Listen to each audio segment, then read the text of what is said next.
ዝናብን ይሰጥ ዘንድ እንጀራውንና ስራውን ሁሉ ይባርክ ዘንድ እንጀራውን ስራ ይባርክ ዘንድ መልካም መዝገብ የመልካሙን መዝገብ ሰማይን ይከፍታል ሰማይ ይከፈትልሃል ለብዙ አይዛቦች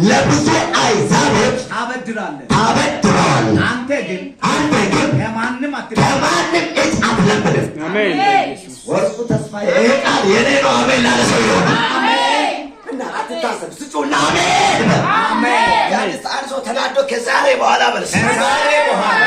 የትኛው ቦታ ሄድ በለው የትኛው ቦታ ሄድ ከተለም ከተማ ሄድ በለው ከተለም ከተማ ሄድ ሁሉ ላይ ነኝ ማለት ነው ሁሉ ላይ ነኝ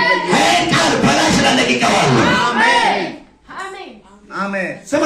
ሰማይ ሲከፈት የሆነ ነገር ስማ ሰማይ ባደረ ምን ያደርጋል ይሄ ከፍልሃል ስማ ብዙ ሰዎች ትግል ነው የምታገል ይለባሉ ይወጣሉ ይታገላሉ የሚያመጡ መስራቸው ዶንተች ይሄ አይደለም የሚቀይር ሰማይ ሲከፈት በቆንጆ ተባልታቸዋል አሜን ከበር ሰማይ በላይ ላይ ከፈታል ሰማይ